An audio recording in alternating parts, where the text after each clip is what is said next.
हेतुर्विद्या। शब्दार्थ तस्य हेतुः बराबर इस अदर्शन रूपी संयोग का कारण अविद्या बराबर अविद्या है। अन्व्यार्थ इस अदर्शन रूपी संयोग का कारण अविद्या है। व्याख्या अदर्शन रूपी संयोग का कारण अविद्या अर्थात मिथ्या ज्ञान है, जिससे आत्मा और चित्त में विवेक न होने से अभिन्नता प्रतीत होती है और चित्त की सुख दुख मोह रूपी वृत्तियों का पुरुष में अध्यारोप होता है। तस्मात् तत्संयोगात् चेतनम चेतनावदेव लिंगम गुणकृत्रेव च तथा कर्तेव भवत्य उदासीनः। इस कारण उनके संयोग से अचेतन बुद्धि चेतन सी और वैसे ही गुणों के कर्ता न होने पर भी उदासीन कर्ता जैसा प्रतीत होता है। प्रकृति क्रियामाणानि गुणैः कर्माणि सर्वशः अहंकार विमूढ़ आत्मा कर्ताहमीति मन्यते। वास्तव में संपूर्ण कर्म प्रकृति के गुणों द्वारा किए हुए हैं, तो भी अहंकार से मोहित हुए अंतःकरण वाला पुरुष मैं करता हूँ ऐसा मान लेता है। इस संयोग का कारण अथवा अस्मिता कलेश का क्षेत्र अविद्या है। वह सत्व चित्त में जो लेश मात्र तम है उसमें वर्तमान है। विवेक ख्याति की अवस्था में सत्व की विशुद्धता के कारण यह अविद्या रूप तम दग्ध बीज भाव को प्राप्त होकर इस अत्यंत सात्विक अक्लिष्ट वृत्ति को केवल रोकने मात्र का कार्य करता है। टिप्पणी जो प्रत्येक चेतन का स्वबुद्धि के साथ संयोग है, उस असाधारण संयोग का हेतु अविद्या है। अविद्या का अर्थ है अनादि विप्रय ज्ञान जन्य वासना। विप्रय ज्ञान की वासना से वासित जो बुद्धि है, वह न तो कार्य में निष्ठा को प्राप्त होती है और न पुरुष ख्याति को प्राप्त होती है, किंतु पुरुष ख्याति प्रयवसान हुई बुद्धि अपने अंतिम कार्य निष्ठा को प्राप्त हो जाती है। वह समाप्त अधिकार हुई अज्ञान से रहित होकर बंध के कारण के अभाव हो जाने से पुनरावृत्ति रहित हो जाती है। यहाँ पर किसी नास्तिक ने एक नपुंसक के दृष्टांत से उपयुक्त कथन का खंडन उपहास के साथ किया है। एक अबोध स्त्री अपने नपुंसक पति से कहती है, आर्यपुत्र, मेरी बहन तो पुत्रवती है, मैं क्यों नहीं हूँ? वह उसको उत्तर देता है, मैं मरकर तेरे लिए पुत्र उत्पन्न कर दूंगा। इसी प्रकार यह विद्यमान ज्ञान चित्त निवृत्ति नहीं करता है, तो फिर नष्ट होकर क्या करेगा?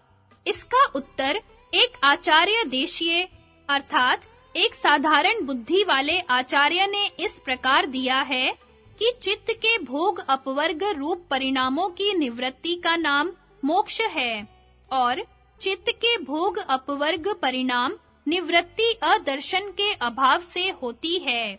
वह अदर्शन बंध का कारण है, उसकी निवृत्ति विवेक दर्शन से होती है। विवेक दर्शन की निवृत्ति पर वैराग्य से होती है। चित्त के ऐसे स्वरूप होते ही मोक्ष होता है। फिर उस नास्तिक का उपहास व्यर्थ ही है।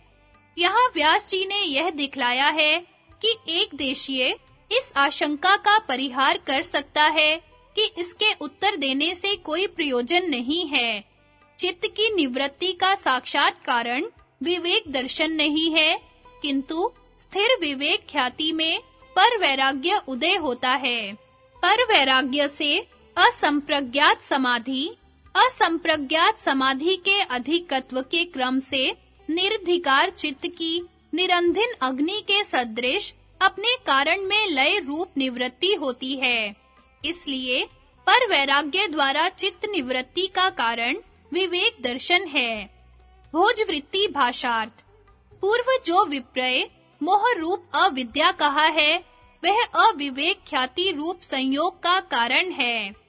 व्यास भाष्य पर विज्ञान भिक्षु के वार्तिक का भाषानुवाद।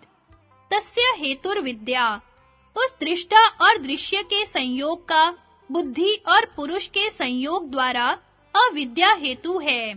भाष्यकार ने सूत्रकार के तात्पर्य के अभिप्राय से ही तस्य इस पद का अर्थ बुद्धि संयोगस्य किया है, साक्षात ही नहीं, क्योंकि दृष्टा का दृश्य के साथ सामान्य संयोग ही पूर्व सूत्र में प्रकृत है। बुद्धि संयोग स्येति, अविद्या यहाँ अनात्म में आत्म बुद्धि मात्र है, क्योंकि वे ही यहाँ बुद्धि के साथ संयोग का कारण है, और अनित्य आदि में नित्य आदि बुद्धि रूप अविद्या जो आगे कहेंगे, उसकी विवेक ख्याति से निवृत्ति भी नहीं होती है। अतः बुद्धि संयोग के अव्यवहित पूर्व काल में होनी चाहिए। अतः भाष्यकार कहते हैं, विप्रेयेति, सर्गांतरीय अविद्या स्वचित्त के साथ निरुद्ध हो जाती है। उससे वासित प्रधान उसी पुरुष की संयोगिनी उस प्रकार की बुद्धि को उत्पन्न करता है। अतः अनादि होने से दोष नहीं है। अविद्या की वासना में बुद्धि और पुरुष का संयोग हेतु है। इसमें युक्ति कहते हैं, विप्रेयेति, विप्रेय ज्ञान की वासनाओं के बल से पुरुष ख्याति रूप कार्य निष्ठा रूप स्वकर्तव्य की अंतिम अविद को बुद्धि प्राप्त नहीं होती। अतः साधिकार होने से पुनः लौट आती है। वही बुद्धि पुरुषान्यता ख्याति पर्यंत हुई पर वैराग्य के उत्पन्न कर देने से समाप्ति को प्राप्त होती है। ततः चरिताधिकारो निष्पादित कार्या, निवृत्ता विद्या हुई बुद्धि संयोग नामक बंध के कारण अभाव होने से फिर पुरुष से संयुक्त नहीं होती। पुरुष ख्याति से चित्त की निवृत्ति होती है। जो यह कहा है कि इस विषय में नास्तिक के आक्षेप के निराकरण करने का इच्छुक उसको दिखलाते हैं। अत्र कश्चित षण्डक के उपाख्यान से नपुंसक के आख्यान को ही कहते हैं। मुग्ध्या इत्यादि से लेकर उत्पाद्यष्यति इस तक से वह षण्डक उस अपनी भार्या को विनष्टमिति विनष्टम पर वैराग्य से निरुद्ध जो कि चित्त की निवृत्ति रूप है मुक्ति देगा, यह नास्तिक की प्रत्याशा है। यह अर्थ है। उपेक्षा को सूचित करने के लिए पूर्वाचार्य के वचनों से इस विषय में सिद्धांत को कहते हैं। जिस बात के उत्तर की आचार्य लोग उपेक्षा करते हैं, उसका भी उन्होंने उत्तर दिया है। आचार्य वह है जिसका स्वरूप वायु पुराण में कहा है, आचिनोति च शास्त्रार्थमाचारे स्थापत्य अपि स्वयं आचरते यस्माद् आचार्यस्तेन चोच्यते इति। शास्त्र के अर्थों का जो संचय करता है, जनता को सदाचार में नियुक्त करता है और स्वयं भी सदाचारी है, वह आचार्य कहा जाता है। ननु शब्द यहाँ संबोधन वाचक है। ज्ञान साक्षात मोक्ष का हेतु नहीं है, किंतु अविद्या नामक अदर्शन की निवृत्ति तत्कार्य निरोध योग द्वारा मोक्ष का हेतु है। शंका, यदि यह आचार्य देशीय ही है, तो क्या बुद्धि चित्त आदि नामक अंतःकरण की निवृत्ति ही मोक्ष नहीं है? समाधान, तत्र चितेति, चित्त निवृत्ति मोक्ष होता ही है, किंतु उस विषय में बेमौके ही इस नास्तिक को बुद्धि का मोह व्यर्थ है। इसलिए यहाँ उपेक्षणीय विषय में समाधान करने वाले की आचार्य देशीयता है, यह बात कही है।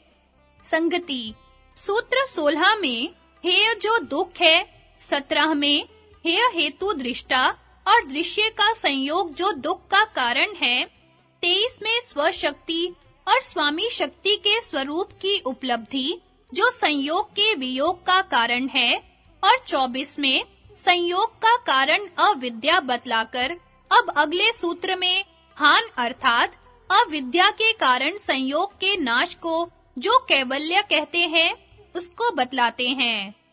तद्भावात् संयोगा भावो हानम तद्दृश्य कैवल्यम।